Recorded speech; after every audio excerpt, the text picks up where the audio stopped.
Today I'm going to do a quick video and give 10 reasons why Bitcoin is better than cash, or could be better than cash in the long run. I just wanted this to be a simple video to help people understand Bitcoin better. So reason number one, limited supply. There's a max supply of 21 million Bitcoin that can ever be mined. So Bitcoin, you have a max. Cash or government currency, there's no max.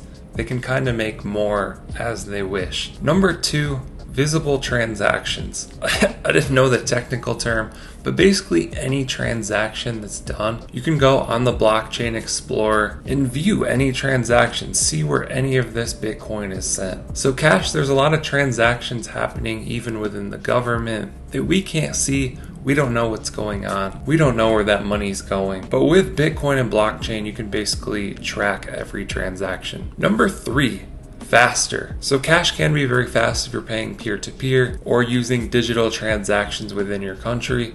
But as soon as you go to pay someone in a different country, there could be major issues and things that you need to do to actually perform that transaction. You might not be able to send it. You might need to call your bank and then wire money, and it could take 30 minutes or days. It can get crazy. As to where Bitcoin has reached a point where it can do almost instant transactions, basically like 1 second transactions anywhere in the world. Number four, cheaper. Similar type of thing, you can send Bitcoin anywhere in the world for a very small fee. With Bitcoin Lightning Network, we're talking like a penny or a few cents. With cash, you're dealing with banks and credit card companies and fees and percentages. Then if you want to do something like wiring money to somewhere else in the world, you're going to be paying a huge fee. So Bitcoin has reached a point where it's much cheaper to transact than cash, digital money, credit cards, things of that sort. Number five, savable. This is one that people have a tough time grasping. With cash, due to inflation, it's not very savable. You're basically losing money. You're getting devalued constantly. If we take a look at, say, $100,000, you used to be able to buy a house with that. Now it costs $200,000, $300,000, $400,000. But if we take a look at Bitcoin, let's say you have 100 Bitcoin. $100,000 house would have used to cost probably 100 Bitcoin. But currently it would cost 5 Bitcoin. So things continue to cost less in Bitcoin and more in US dollar. And we need a currency, something that people can save. You can't save cash because the government constantly devalues it. And I think they do that on purpose so that they maintain power and they maintain in control. So it's not the best system. We need something that people can save, that people can hold on to, and it can increase value. It can increase what they're able to purchase in the future. The current system kind of decreases what you're able to do in the future if you just hold on to it. Number six, Bitcoin is transparent. We know what it is. We know what it does. We know there's a halving every few years. This makes mining Bitcoin more difficult and makes Bitcoin harder to acquire. It's the reason that available supply on exchanges is currently in a downtrend. So Bitcoin is just code and we know what's going to happen. As to where government money, we don't know what's going to happen. They could print trillions tomorrow and there's nothing we can do about it. That brings us to number seven. Bitcoin is fair. It's a fair system that everybody can see and understand. We know the supply. We know how much is going to be mined. We know there's going to be halvings that make it more difficult. All of this is in code and everybody can participate in it. Government money isn't really fair. They can print as much as they want. That's why government currencies constantly fail. And when there's inflation, when they print more, the people are the one that are losing. The government isn't really losing. They get more money and then there's more money in circulation, which can be taxed over and over and over and over. So when they print more, there's more money that can be taxed over and over and over. That's why they constantly print more. So government money, not really a fair system. Bitcoin, a much more fair system. Number eight, one of the biggest ones, self-custody. You own your Bitcoin.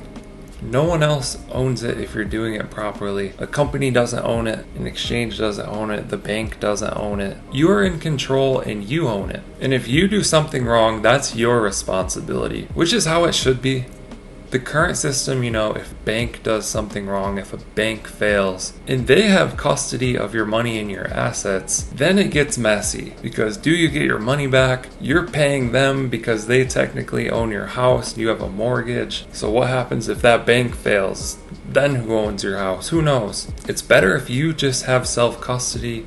You have full ownership and full control of what you're doing. There's a lot of gray area and confusing stuff and unknowns when other people or other institutions have custody of your money and your assets. Not a good position to be in. You're giving other people too much power. Number 9, Bitcoin is global. I've noticed this is something that's huge as I've traveled to other countries. I got to visit Japan earlier this year, which is a super interesting experience. And you realize that there's language barriers, and people in all these different countries have different currencies, different languages, different ways that they act even. So Bitcoin, a global currency, something that's constant everywhere in the world, no matter where you go. It's the same value. It can be used anywhere, it can be sent anywhere, transacted anywhere, understood anywhere. It can be a global currency, which I understood more once I visited Japan, and they have a different language